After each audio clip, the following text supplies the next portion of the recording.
CEO of the app Fayr, which stands for Family Advocacy, Your Responsibility. Fayr is the best, most intuitive, and crisp, modern app for co-parents to stay well documented in preparation for, during, and post-legal proceedings. Now, Fayr takes this very difficult process and really simplifies it. It allows parents to communicate on core issues, to communicate constructively without having to communicate verbally. That often ends up escalating into misunderstandings, disagreements. And so in designing Fayr, from its casual fonts to its soft tones, it was designed to be psychologically conflict diffusing to the user. But most importantly, you'll be able to be the best version of yourself for your kids in every moment.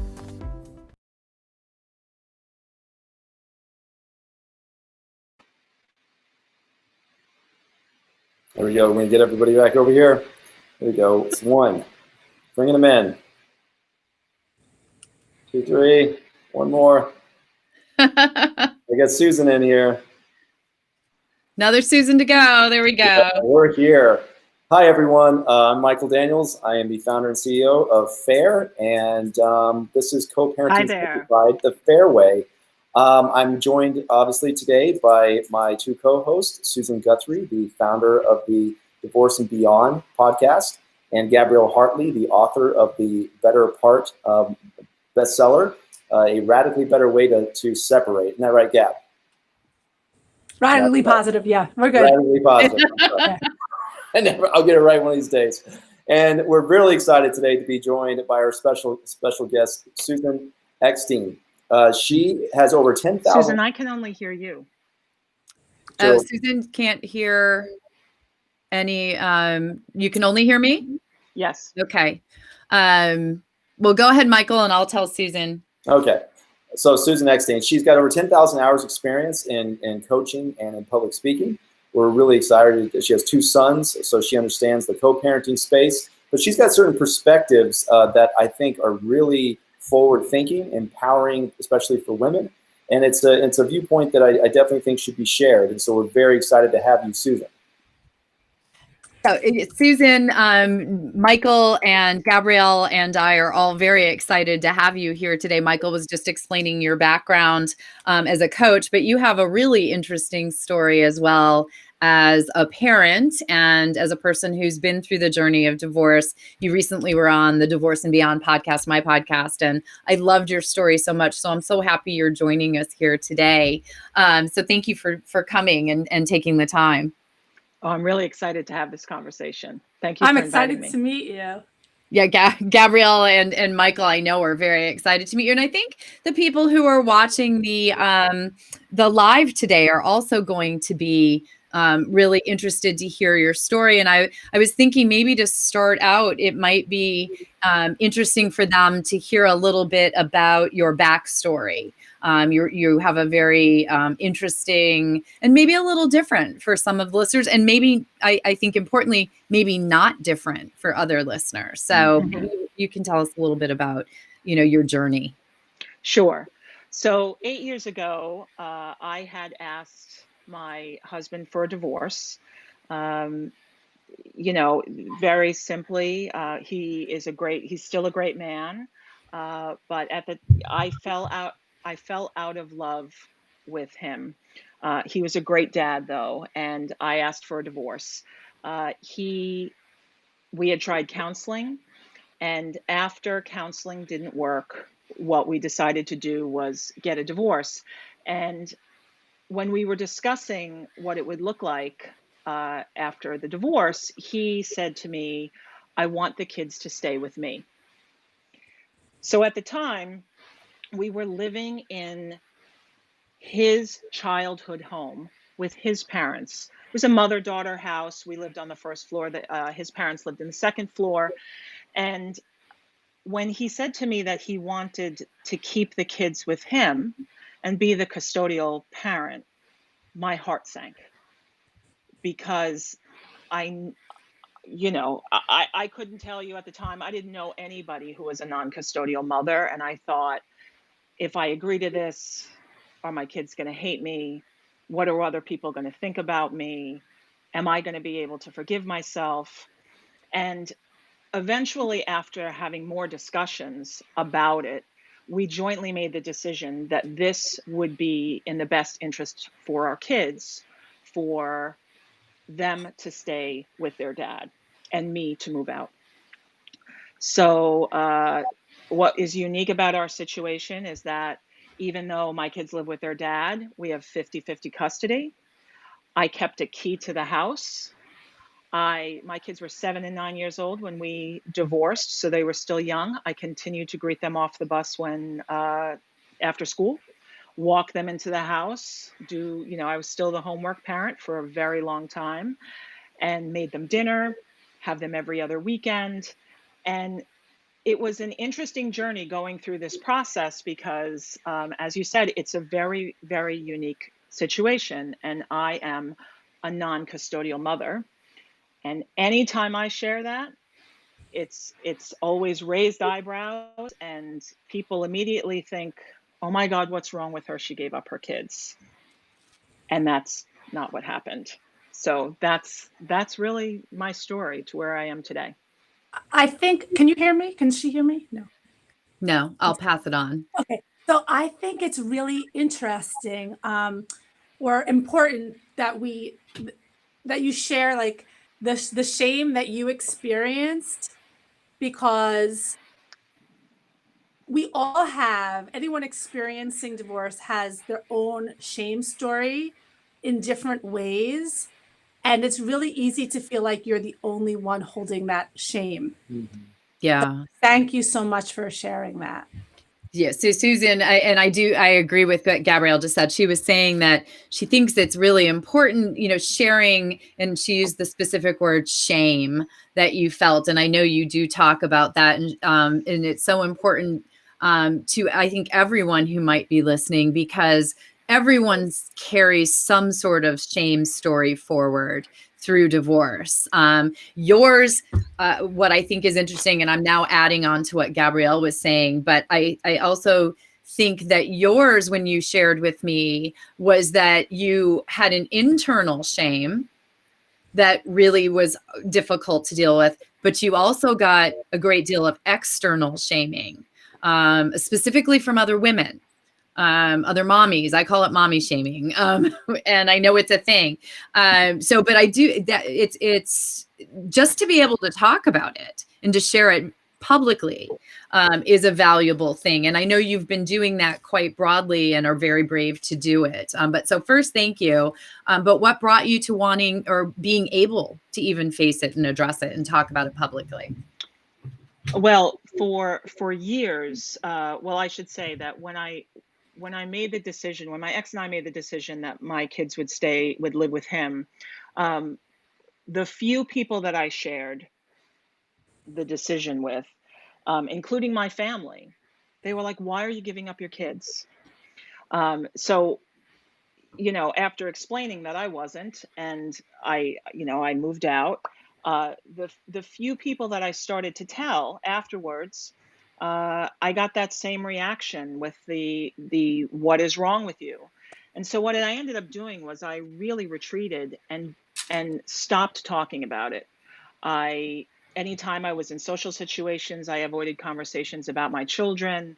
I did not want to be front and center, because anytime I shared it, it was, the look of what's wrong with you. But then there was 20 questions as to why. I was always in defensive and reactive mode, trying to explain, why my ex and I made this decision. And it was only up until last year where I finally decided that anytime I shared my custodial status with anyone, that I was like, I don't owe anyone an explanation. This was a decision that my ex-husband and I made together. It's in the best interest of the kids.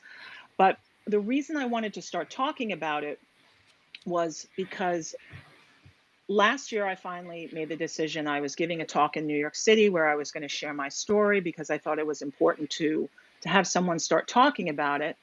And after my talk, a woman came up to me, and from the audience, and she came up and said, I have to tell you, I am also a non-custodial mother. And in that moment, I was like, oh my God, there are more more people than me, because honestly, this is something that is so taboo, so secretive, nobody talks about it. But the more that I have spoken about it, the more people that come out of the woodwork and reach out to me. I've done a couple of other talks, and that's where I met Lindsay. And she said, I know someone who's a non-custodial mother. I was just in a group a couple of weeks ago in a big Zoom call, and the host said, share something that's unique about you. And so I said, I'm a non-custodial mother. And I got a private message from someone from Australia that said, oh my God, me too. And it's like a secret little society because there's so much shame around it. And I want to change that dialogue because it doesn't have to be that way. You can be a proud non-custodial parent and be a great parent for your kids. And when you're holding on to shame like that, not only do you feel terrible about it, but your kids don't get the best version of you when you're with them. Something that I think is interesting is, again, it's sort of on the same theme of shame. So I grew up, my parents had shared custody before people really had shared custody. And it sounds weird today to say, but I was always kind of embarrassed about it. And when I started this whole Better Apart positive divorce movement, I sort of came out with my story. And I had a woman who I have known for 25 years reach out and say, hey, I didn't know you grew up like that. So did I. And it was just like, I felt such unbelievable camaraderie. I felt like, oh, like she's normal. Like, I guess I'm normal. I mean, it all sounds and feels so crazy that I felt like that. And I think that as time evolves, there will probably be more and more non-custodial mothers, such as yourself, who are also very involved parents. So, how do you think it would have been more helpful for the process to support you? So that is there something that you think could have been done on the court side that could have made you feel less shame? Or do you think it was mostly like internal and messaging that you got from the broader community? Good luck, Susan. Yeah, I was going to say that. Okay, me translating all of that for Susan, but let me just break it down to one. I'm so sorry. I should have been taking notes. However, I do think something that Gabrielle just said goes to the core, I think, of what you're trying to do, Susan. So Gabrielle's story or journey as a child she was the child of divorce, a family that divorced in a different way, but still there was, she's talked about, people still, you're a divorced family, right? People have a perception of either failure. And we were like a weird divorced family. She just said they were a weird divorce were a weird divorce family, but it wasn't something that she talked about at first. And then when she started she got the same reaction you just referenced with the women who came up to you or who contacted you. Your story resonated with me because there are elements that are my story. And her question, I think, is a really good one. What, to you, what in the process would have been more supportive of you, or what could be done to be more supportive of someone making the decision that you made or that you made with your co-parent, so that you wouldn't have either felt your internal dialogue of shame and, I guess maybe it's a harder thing to answer, but, that external dialogue of shame as well? That's a good question. I think I was fortunate enough to have an ex-husband who, even though we were divorcing, we remained friends and we have always been amicable. So how he helped me was that he made sure that the kids always had access to me. And it was never this, well, there's 168 hours in a week and you get them 84 and I get them 84. We really made an effort to parent together. I would have liked to have some kind of role model or resource that I could go to that wasn't around shame. Because when I went online to Google non-custodial mothers, everything was around shame. Totally. There was no one saying this can be done in a positive way for you and for your kids.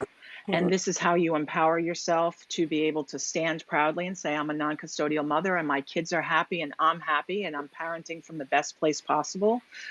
There was nobody there that I could look to. So even though family and friends were supportive, they were also still a bit judgy because they just didn't understand, and they couldn't, anybody that I told was like, if I was in the same position as you, I don't know if I would have been brave enough to make the same decision because of the judgment of everybody else. And because, as women, motherhood's hardwired in our DNA. We're nurturers at heart, and you look around, it's society is like says that mothers are the primary caregiver. So at every angle, it didn't matter where I looked, everybody was saying you made the wrong decision. Yeah. Even though it was the best decision for our kids, and we were working together actively to make sure that they felt loved and they felt secure and they got to see us both, and there wasn't all of this fighting that usually happens when parents get divorced. We both worked very hard to make sure that it was a smooth transition. That's really So great. There's a whole theme around mommy wars, right? I think there's a book called The Mommy Wars, the stay-at-home moms versus the working moms. And what it sounds like as I'm listening is that you had a lot of involvement with the children. It's not like you were all the way gone, right? And you still felt that shame. So again, I'm not sure that this is a question, more of a conversation. Sorry, Susan Guthrie. I was going to say, it's hard to have a conversation. You're like, is there a question on the table? I just think that you coming forward is a wonderful way to start, because it almost sounds like where you live, they didn't have the option of saying parenting plan as follows. In other words, you had to select who the custodial parent is versus co-parents. Right. Can I add some clarity here just for some people, because honestly, I even need it myself. Clearly, she had custody, but they just worked overnight at her house. Is that what we're understanding?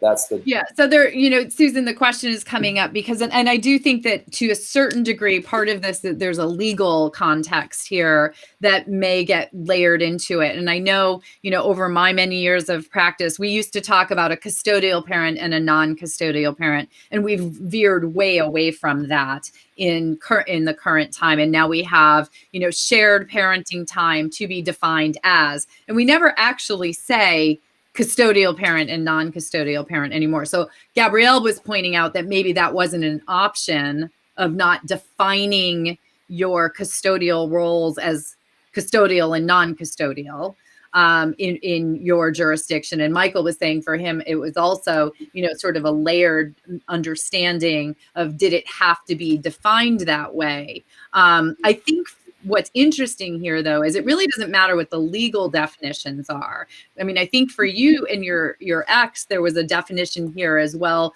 for your kids slept at night at one person's house, and it wasn't yours. It was their dad's house. So whether it's a legal definition of custodial and non-custodial, or it's, the children sleeping every night at the other parent's house most of the time, that's really where it came down. That's what we're talking about. Yeah, it's not quite. I think the connotation given, Susan, may want to just relate this. Yeah. In our divorce papers, it is 5149. There it is. Okay. Because that's how it had to be. Someone had to be considered the custodial parent, even though he and I have always said we are co-parenting together, 50-50. We make big life decisions when it comes to our kids together. It's not that he's doing it all by himself. But yes, the only thing when I think about my definition of it, of being the non-custodial parent, is my kids just sleep at their, at the house that they have grown up in. That's where they sleep. That is the only thing that's different. What was also unique about our situation is my ex didn't pay me any child support or alimony, nothing. I mean, we had a very, very unique arrangement. But So, you did that, and it struck me when you were talking before. So we talked about your internal shame, your dialogue of that. We talked about the external mommy shaming that happened, but it sounds like the one place there wasn't shame is between you and your co-parent, between you and your children's father. You two, he wasn't all about like, you're a bad parent and I deserve to be the primary parent. It wasn't that dialogue. It wasn't that type of a situation. It was, we, in doing what's best for our children, are going to create something that is not socially like the norm because it's what works for them. And you guys did that together. So the place where there was no shame, and this is why I think it worked for your children, it sounds like it has, and for all of you, is between the two of you, the parents, which is the wonderful. It just needs to spread, right? And by talking about it, I think that's what you're doing. And right. actually, And when even though I wanted the divorce, when he eventually agreed to give me the divorce, when we were talking to our kids, he made the decision. He said, you know what, let's position this, because they were so little, 7 and 9. Let's position this as it was our decision to get divorced. You know, he went out of his way to not make me seem like I was this horrible person, because I wasn't. You know, we worked hard to make sure that, you know, when he was with his family, there was no bad mouthing. I didn't bad mouth him, because we really had no animosity against each other. We didn't think that each other was a bad person. And we were trying to keep it really civil and really loving for the kids. You know, that was the basis for everything. With the caveat, though, this was not easy. It was not an easy journey. Him taking on new roles that he had not had before, me giving up roles that I had always had. And it was a journey that he and I had to navigate, you know, delicately at times, because it was something completely new. And, you know, like you had mentioned earlier, that there's all these different levels of shame. It's like, okay, you get divorced and you say, oh, I'm a divorced mom. There's shame in that. Then you also have the shame that, okay, my kids don't live with me now, you know, and being able to navigate it and have support from him, that you know, he wasn't actively throwing me under the bus behind my back. It wasn't anything like that. So we worked very, very hard to keep things civil and kind between us. Which is a significant factor, I think, for parents, and something that's really helpful, I think, for people to hear, that can be done even in this like very hybridized situation. The two of you, what made it work was the working together, and not throwing anyone under the bus. You know, and Michael, I'm wondering what you think, you know, you're a custodial dad, and have, you know, one of the things that Susan mentioned to me, and I just don't know what your role was in the marital relationship as a co-parent, and then after, when you were living in two separate households, but she just mentioned her ex stepping up into new roles in parenthood and redefining, you know, we're talking about redefining motherhood a little bit with what Susan's saying. You, I think, and fathers post-divorce, whether the children are living primarily in their household or the other household or both households, I think all parents have to redefine parenthood to a degree, because they're no longer co-parent, or they're no longer parenting together. Did you find you had to step up in different ways and parenting became a different thing for you? Yeah, I mean, listen, prior to my divorce, I mean, I was working 12 hours a day, and most of the time I'd leave for work before they even woke up, and I'd be home and they were already sleeping. So I only got like the midnight shift when they would wake up crying, and that's pretty much all I had. But I will say that there's a time where, you know, certain things I'm still not that great at. Making meals, or not that great at them. You know, doing laundry is a pain. Things like this, but taking them to school. Everyone thinks laundry's a pain. Trust me. So all of these things, yes, that they were new to me. Although at a certain point, I adopted this attitude of saying, you know what, I get to take them to school today. I get to make them breakfast this morning, because I will wake up one day and that will no longer be an option to me. So adopting that was like the redefining parenting in my mind, as far as these aren't stressful things that add more layers of things I have to do in a given day. So that was helpful for me. But yeah, I get it. There's some growing pains there as us as parents. I like what Susan, what Michael was just saying is, yeah, absolutely. Like when they were in a marital relationship, he was the nighttime parent because he was at work all day. And then when he became the full-time day on, day off parent, when the kids were with him, he did point out he's not great with laundry and making meals, perhaps still. But neither am I. There's a pile of laundry right there waiting for me to do it, everyone. I hate laundry. But I love what he just said. And this might really resonate with you because he, instead of looking at it as I have to do laundry or I have to drive everyone to school today or rearrange my schedule, he said, I get to.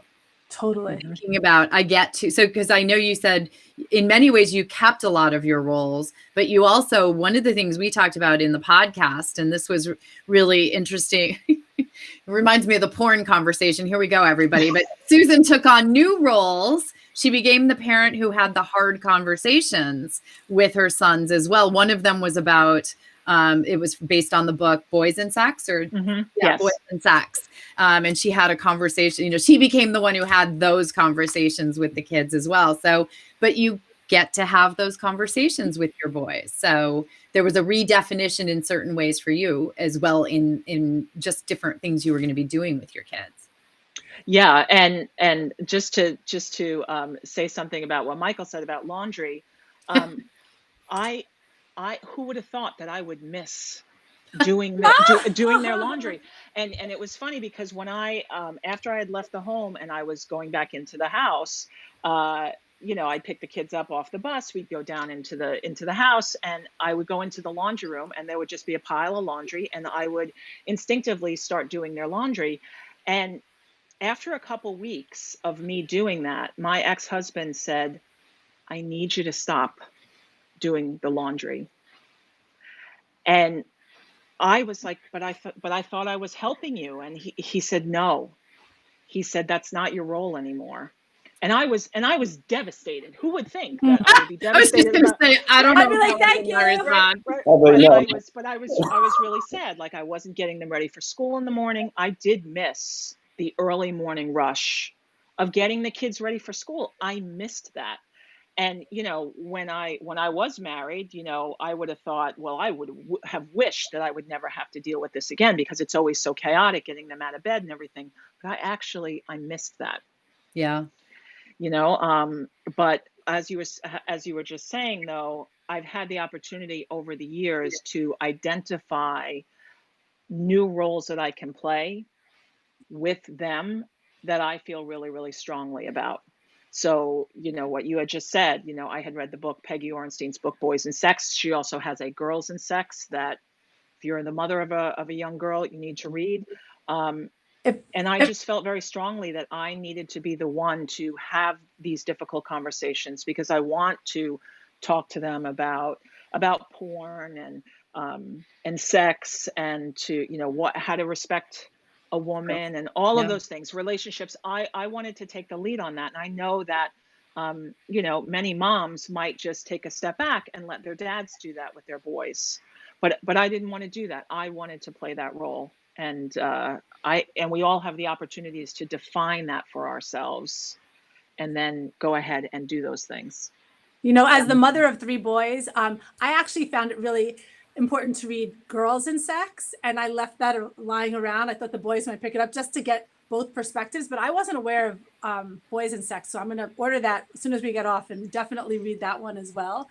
She's Peggy Orenstein. Oh, you can't hear me. I forget that you can't hear me because I'm wondering why she's looking at me like this.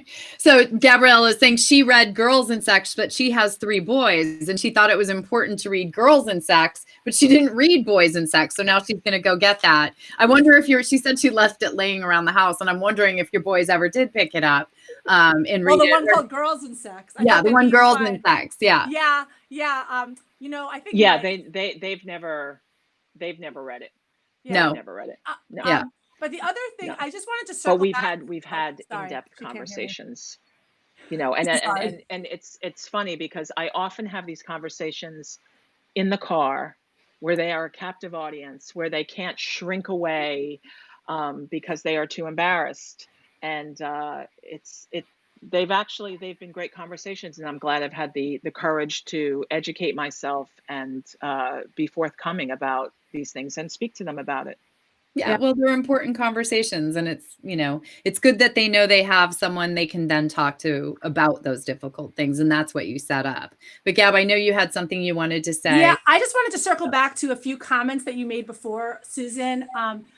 You said, you guys were still friends and neither of you were horrible people. And so you were able to both, there wasn't the blaming going on that often happens with your ex-husband and you for the purpose of the kids. And I just want to say to any of the listeners out there, even if you do view your ex as a horrible person, you should still do all of your best to put the other party's best foot forward, to let the kids, give them the strong message that this is your childhood, and that the kids you should enjoy the childhood and not worry about the other parent, and just try to always accentuate the other parent's positive. So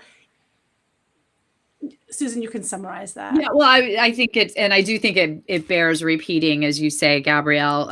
Gabrielle was pointing out the very strong message, circling back to what you were saying before about how you and your ex-husband have accentuated the positives of each other's parenting. And we're able to do that, which I have to say, I give you a great deal of credit for that, because many parents are very able to focus on the negatives of the other parent's parenting. And frankly, we're humans. We all have our negatives. But Gabrielle also points out for the listeners, and I do think it's an important point, that for your children's sake, focusing on the positives and being able to emphasize that when you just talk with your children, and help the other parent, maybe, and I'm throwing this in myself, but maybe helping the other parent to bolster where they're not so great, as opposed to using it as a weapon or a tool against them to bolster yourself. I mean, often that whole paradigm in parental co-parenting post-divorce becomes that battle of I'm the better parent. And so the focus becomes, instead of emphasizing what's good about the other, it's of emphasizing what's good about you, de-emphasizing what's not your strong points, and emphasizing what are the negative points on your co-parent. And what you and your ex did, which I think is the strongest message for people to get, is you emphasized each other's positives and bolstered each other's, perhaps I'll call them negatives, but maybe just weaker points, and found new pathways. Yes, and the interesting thing is, we, like you said, we made the conscious decision not to throw each other under the bus. We each may have not agreed. While we were always, when it came to really important things, we were always on the same page. But he parents a little bit differently than I do. He will let certain things go that I feel shouldn't be let go. And I can really harp on them if I wanted to. Yeah. Or I can just say, okay, in the grand scheme of things, this is really, really not important. It's not worth a battle over, because when it comes to the main things about raising our kids, we agree on all of those things. Yeah. So yes, we've made the choice. And as they've gotten older, I will say, I disagree with your dad on this, but I will have a talk with your dad about it. But I won't say some horrible thing about him and saying he is doing wrong by you and I would never make that decision. It's more, I will say that I disagree and here's why, and my ex and I will then talk about it. And he has said the same thing to me as well. Well, and that's a really powerful message as well, because I think, and Michael, maybe you've seen this experience in dealing with co-parenting situations and co-parents, is the situation is often, again, when co-parents disagree, that can also be used as a weapon or as a tool for driving that wedge between the kids and the other parent, where you say, well, your other parent's wrong and I'm right, and I'm going to support you in this and that. And instead, you guys aren't doing that. But have you seen that as well? I think you've probably seen that in talking to co-parents, Michael. A lot. It's a very big thing. People weaponize the smallest, most insignificant information. It's very sad. They weaponize it, and unfortunately, the children feel the brunt of it. Lots of times, the children end up feeling like it's their fault. when they maybe shared something they thought was benign, and it ended up causing this big hysteria, and it's traumatizing for the children. And we keep using this language, and Susan did earlier, saying being the best version of herself. That's something we, Fayr talk about a lot. And the children, I think, are having a hard time being the best versions of themselves as a result of that very thing, weaponizing information. It's tragic. It happens. Oh, that's way too much. That's so true. I mean, that the children, Michael was saying that the children get caught up in that paradigm so much when you're doing that, and they may actually feel guilt because something they mentioned to one parent becomes a bone of contention with the other parent. And it also, you mentioned earlier, and I know for Michael, this is a core message of his and of Fayr, behind the co-parenting app, is, being able to reduce that conflict and keep communication civil and appropriate so that you can show up to be the best version of yourself. And you used that exact phrase earlier. But what he just said was, when the children get caught like that, they're not able to show up as the best version of themselves either. And that's actually very poignant and makes me a little sad for the children who get caught in that paradigm. We focus very much on the parental behavior. You forget how that trickles down to the kids. And remember that. Yeah, because they don't, if they heard something from my ex for some reason and they bring it up to me and I might disagree with that, depending on what my reaction is going to be, they are now suddenly stuck in the middle and put in a really awkward position that they don't need to be put into. That should be left to me, between me and my ex-husband, to work on that, not putting the kids in the middle at any point in time. Yeah, Gab, what do you do about that with clients? I mean, with clients, I talk to them a lot about the value of taking a big step back and noticing when they're about to engage in a senseless argument loop. I talk to them a lot about, recognizing that there are myriads of rabbit holes that we could all go down, like in your divorce, in our regular life, like in every moment. And so I also try to really normalize the fact that there are these rabbit holes and there are these shame stories. Everything is really amplified so much by the divorce process and by the way that the divorce process runs, whether you're out of court or in court. And I think just reminding people that, as Susan, as you so aptly said, we're all humans. As long as you remind people that it is very normal to get led down an ugly path of speaking negatively, to just always be mindful that your words have power and to control what your words are. That's actually, very true. I like the phrase Susan, Gabrielle was just saying, one of the things she tells her clients is in that moment to take a step back.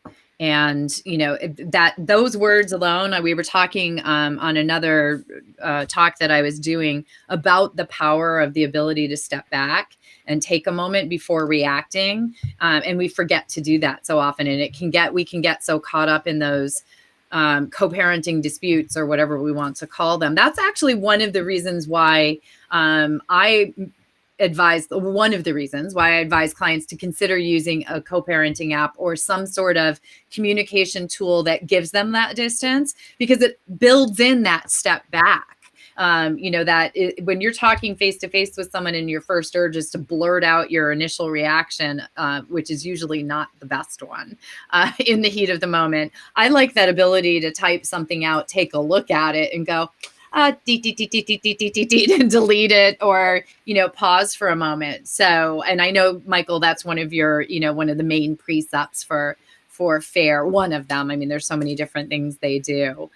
So keeping that good open line of communication, taking that step back are critical for people. Susan, I'm wondering what else, I know one of the phrases you used that I highlighted when we spoke on the podcast episode is when your husband had the talk with you at the very first time and said, I want the kids to live with me, and your stomach, you describe how your stomach dropped. His next phrase was, but I want you to keep a key.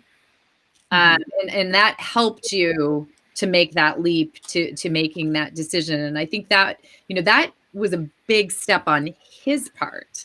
That's like, I don't know whether to call it an olive branch or, the carrot stick or what it was, but how did it work for you? Well, I agree with you. I think that he wanted to make it so that I wasn't going to feel terrible about the decision, that I was not going to get to see my kids as much, that all of a sudden, even though I was leaving the home, I now suddenly was not going to be able to see them, with the exception of every other weekend. And it was an interesting olive branch, because having the key also meant that I was having the key to the house where his parents were. So they were also behind this as well, Yeah. and it's as it's evolved over the years. When I would take the kids off the bus and go, I had the key to get into the house, and there was nobody home at that time because everybody was working. But as they've gotten older, and as my in-laws have retired, it's now the case that I have the key, but I don't go into the house anymore because they're all home, and it's not my house. So I could still, if I had to, I would go in. I would, my ex has always said, look, you got to go get something. You can feel free to go in. I respect his space, even though I'm in his space, the space that we used to share as a family. But it feels like his space now. When I was first given the key and I would continue to go in when they were little, it still felt like our space. And I think that was what made it so difficult in the beginning and so emotional for me, because I felt like I was leaving what he and I created together for the kids. Yeah. But yes, that key has made all the difference. All the difference. The key is a symbol also. Yeah, so the key is a symbol, is what Gabrielle, and that's what I felt like there when he said that, when you described the story to me, and I was imagining, just, you try to put yourself in someone else's place, and I could feel my stomach drop when you said the sentence, I want the kids to stay with me. And then when you said the next sentence from him was, but I want you to keep a key, it felt like a gift. And you don't see, maybe this is my divorce attorney perspective, and maybe Gabrielle has the same from our maybe jaded point of view, but we don't see people who are able to, especially to make that grand gesture, or who are able to do that. Can you ask Susan, did she go to lawyers? Like, how did she do her divorce? If she can answer that. Yeah. Like, well, Gabrielle's wondering, did you use attorneys to work out the details of your divorce, or did you guys sit down and talk about this stuff? Oh, this is going to make you laugh. My ex-husband is an attorney. Oh, there we go. So he actually drafted the papers. He drafted the papers. So nobody mucked it up. We had a discussion. We did not use a mediator. We had we had discussions over many weeks. And, when he submitted the papers to the courts, he said, when we were talking about, who would have the kids on what holiday, he's like, listen, we will work it out for every holiday prior to, see what happens. Are you going to have them for their birthdays? Am I going to have them? Like, things had to be spelled out in the papers in order for them to be approved. But, we did things in a very, very unique way. There was no one else involved in our discussions but us. Which is why it went really well. For them. Because we knew what was going to be best for them. See, that's a significant factor. Gabrielle was saying that nobody came in and mucked it up for you. And, Well, I have to tell you, my mom had said, you need to talk to an attorney. But you could. And I said, but I don't think. She said, you need to talk to an attorney. And at the time, someone had recommended somebody, and I called, and the first thing that he said, it was about money. And it just did not feel right. I didn't feel like this was an angry, volatile situation where I needed to go for the jugular, because he and I were in agreement. Right. It brings back those moments in Marriage Story, the movie, right? Where unfortunately for so many of us who are divorce professionals, it rings true, where the attorneys can really drive. We're here to help, but sometimes we make the problem worse. But it's rare. I will say this brings to mind Ben Heldfond and Nikki DiBartolo, who wrote the book Our Happy Divorce, who also, after taking a step back, were able to sit down at a table at Starbucks over a series of meetings and work out their divorce terms and had what they called their happy divorce. And their story is also inspiring, and they share it for the same reason you share your story. But I called their divorce the unicorn divorce, because that's not what many of us see or rarely get to see. What I think is really interesting about what you just said and what they talk about is that you did it without attorneys, that you did it without that outside voice and were able to make decisions. And you say very strongly in what you just said, we were in agreement. We didn't want other people to tell us we weren't in agreement. We were in agreement. And you've stayed that way. I'm sure there have been things along the road. Nothing's ever perfect, right? But yeah, nothing has been perfect, but it's always been the case that we have had discussions about changes that we may have wanted to see in our divorce agreement. And, other people, my family, my friends, they would say, oh, well, you have to have them on this holiday, or you have to do this with them. And, so he and I have just, we've navigated it. So we keep an open line of communication all the time. If I say that I, want to have them for something, that's absolutely fine. And it's the same for him. We had found out last week my older son's graduating high school this Thursday, and because of COVID, everything is crazed. So yes. he found out the other day that it's going to be a drive-by graduation, and he said, I guess it'll be you, me, and Nicholas in the car. And then he said, why don't you come over for a barbecue afterwards? And I was telling a friend, and she's like, I can't believe that he's going to have you over at the house. And I said, well, we're not having a party because we can't have a lot of people over, Right. but we're all going to sit around as his family, as his mom and dad. We're going to come together, and we're going to be friendly, because we still love each other and respect each other. We're just not together anymore. Right. Right. And that's, that you two found points of agreement, that you were able to do that together, and that you've carried it forward by continuing to communicate. Oh, so important. And find those points of agreement. I know, Gabrielle, finding points of agreement is something that's, you talk a lot about as well.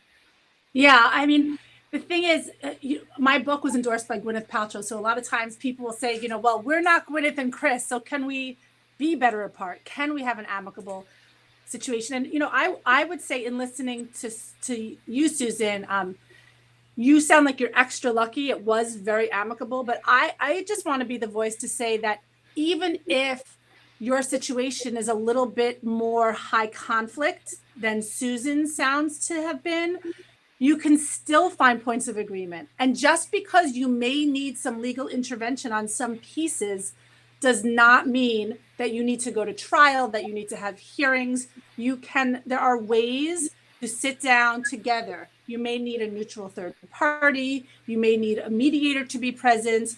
You may even need to engage lawyers a little bit, but just remember, this is your life. And the more that you can be Susan Eckstein or Gwyneth, God bless you. But to the extent that you can't be, that's okay. Just notice where there are points of agreement, and that's going to be your launch pad forward. Do not let the lawyers and the system take control of your life. You don't want a stranger in black robes deciding your life. You want to decide your life. Yeah, that's true. Where, and I think why I called Ben and Nikki's divorce the unicorn divorce, and Susan, I think you don't see that level of cooperation, at least again to us as divorce attorneys in many divorces. But for people who are listening, there are almost always ways to find points of agreement, as you were talking about. You all found your method of doing it, which was to be able to do it together. If you can't do it together, there are a myriad of professionals out there whose job it is to help you find those points, such as mediators and neutrals. It doesn't have to be the man or the woman in the black robe telling you what to do. And I always remind people, less than 5% of divorces actually go in front of a judge for decision making. It's like 3% go to trial. All the rest, people are somehow able to work out the decisions. It's just what tortuous path are they going to take? And the more litigated, the more animosity there is, the less of an open mind to finding those points of agreement, the harder that path is going to be. So, it's especially interesting for your path, Susan, that externally it was so different to everyone else. And to the two of you, it was so apparent it was the right path and you were able to agree on it and move forward. How long did that, I'm just curious, how long did that all take to work out for the two of you? It was probably a few weeks. A few weeks. You don't say weeks in divorce practice. I know, but it was, Wow. it was a few weeks, and then we made the decision. We had worked out how everything was going to go before we told the kids. Yeah. Because we didn't want them to feel like they were going to be in limbo, and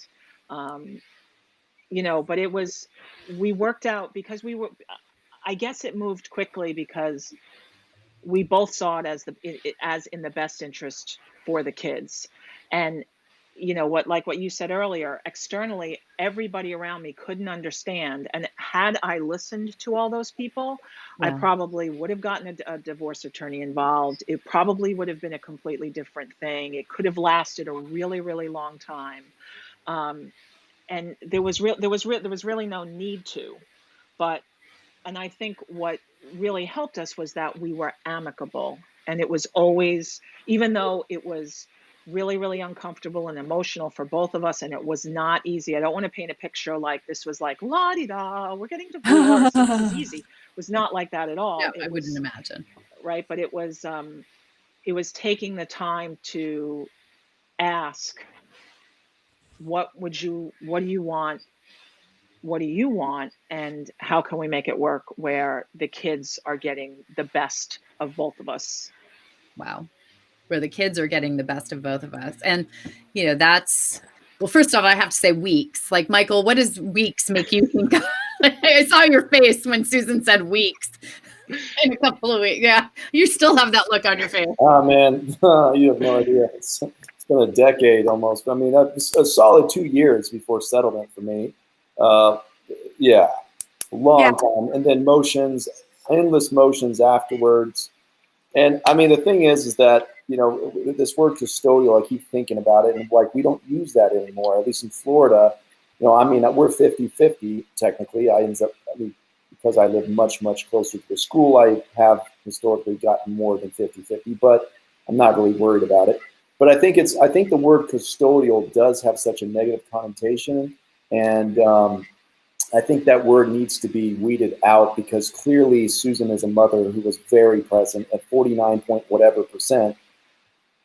We're practically 50-50 there, Yeah. There's no shame in that. That's what is expected in the state of Florida, for example. They really, you've got to have a good reason not to have 50-50. Otherwise, 50-50 is the default. Yeah. Well, it is the default, but sometimes it's, I'm sorry, Susan, just sometimes, it might be that the mother for whatever reason needs to have less than 50% of their own choice. And I just think that bringing to the narrative that, like, it's not just the dad who might have the big career or might not be the primary parent. I think that's really important. I think that that's valid. And I think that, just talking about that, it does sound like Susan has nearly 50% of the parenting time. But for mothers who don't have 50% of the parenting time, if that's not in your kid's best interest, that's a great thing to agree on. Yeah. Well, and I think what both Michael and Gabrielle are pointing out to some degree is that the term custodial in and of itself is part of the problem, because how much actual time on a clock you spend with your children is not the definition of parenthood. Maybe we call this redefining parenting. is parenting how much time you spend with your children. I talk to clients all the time and they're like, when the kids are over at the other parents, they just sit and watch TV or play video games all day. They're not actually the other parents working in their office, or, you know, they leave them at home with a babysitter. Is that really parenting? I don't know. Maybe it is, maybe it isn't.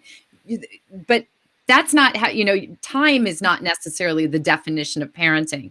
Talking to your kids about porn, that's parenting. You know, that's talking to your sons about girls and sex, that's parenting. Driving your kids to school and making sure they have, that's a part of parenting. And, you know, so maybe part of what the conversation is around defining parenting is that we all take these preconceived societal notions of it into this discussion of post-divorce life.